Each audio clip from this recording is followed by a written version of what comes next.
Ouais, je me suis arrêté en route quand même sur une des bacs de Fred là, qui avait été ouverte le 22. Alors je t'ai dit ouverte parce que je sais pas si elle a été visitée, si elle a... Est-ce que j'ai mis une annotation quelconque? Elle était sur 8 cadres. Donc ça va peut-être être le moment de lui redonner à bâtir. Ou elle était sur 8 cadres en populace, je sais plus. Alors j'avais fermé le fond parce que ça c'est important dans cette saison, pour qu'on contrôle l'infestation varroa. Donc on va se la faire ensemble. Donc ça c'est, tu vois, c'est ce qui est désoperculé, hein. C'est des débris de cire. Alors le varroa, je pourrais malheureusement pas te faire un gros plan avec cette GoPro parce que ça ne fait pas les gros plans. C'est... Attends, si on en trouve, je vais quand même essayer de te montrer, mais encore faut-il que l'on en trouve.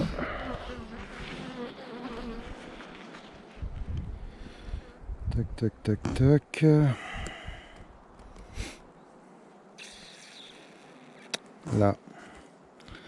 Là, il y en a un. Voilà, tu vois, enfin, tu vois. C'est un truc un peu ovale, quoi. À la différence des morceaux de cire. Voilà, donc ça, c'en est un. Donc ça fait une dizaine de jours qu'il est là, le fond. Merde, est-ce qu'il y en a qui se font bouffer par les fourmis en ce moment? Je ne pense pas. Deux là.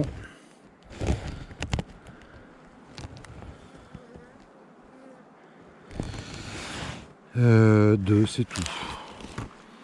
Alors je vais le remettre de l'autre côté, même si, comme tu vois, ça va finir à la poubelle très vite. Donc on en a deux. Ouais. C'est pour ça que moi, dans ma petite idée, même si on fait un... Ah ouais, parce que je vois bien ça là. Même si on a que 60% d'efficacité sur l'acide oxalique en présence de couvain,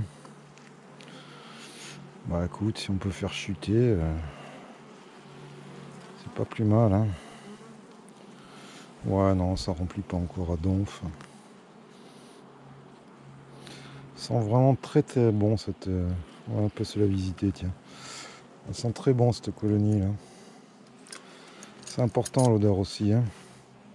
Alors déjà ils ont tout bouché de propolis, hein. Je sais pas si tu vois, mais la ruche s'est ouverte.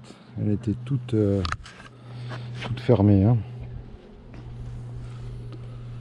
Alors il y a certainement des caisses aussi que je vais transférer. C'est que tu prends tous les cadres et tu changes la caisse, quoi.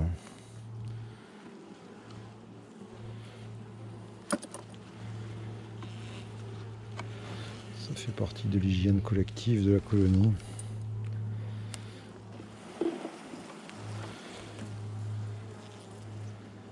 Ouais, j'ai tiré un peu brusque, je sais.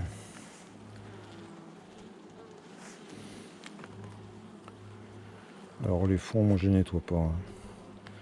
Je suis en fond Nico Air Total. Les fonds sont toujours propres. J'ai jamais eu le cas de fond pourri. Bon, la pente est très belle et ça a été rependu de suite après. On va pas les embêter plus que ça.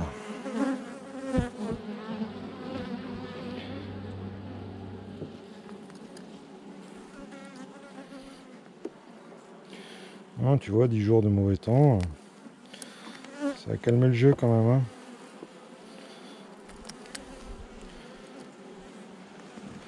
C'est pas plus mal, hein. C'est pas plus mal parce que sinon on était parti pour l'essaimage au 15 mars, hein. D'ailleurs au bord de mer, hein, les gars. Ça vous prend on est cette année. Selon moi.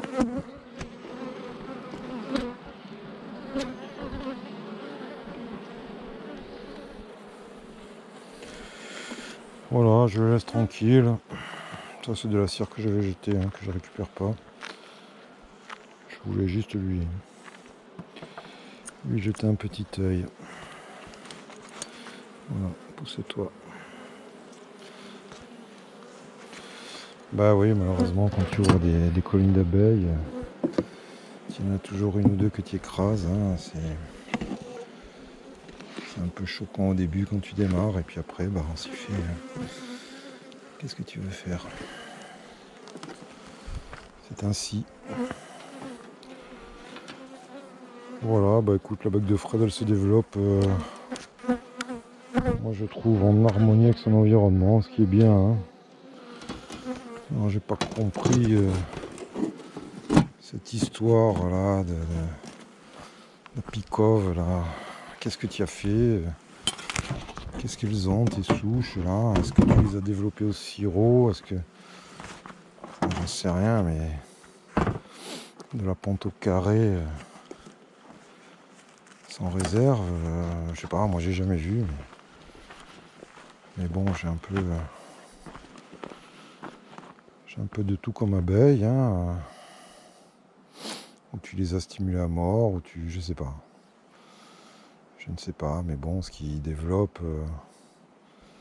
la ponte, quelle que soit l'abeille, c'est les rentrées, hein, que ce soit de nectar ou de pollen, de protéines. S'il n'y a pas de rentrée de bouffe, elle va pas se développer sa colonie. Hein. Alors c'est toi qui as balancé du sirop pour développer.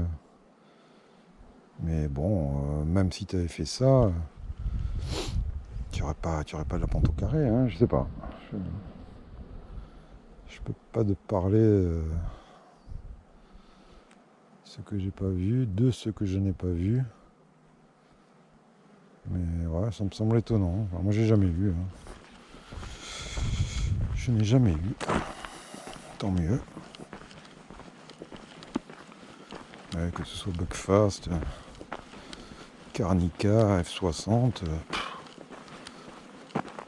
certainement n'importe quelle abeille qui peut faire ça. Hein.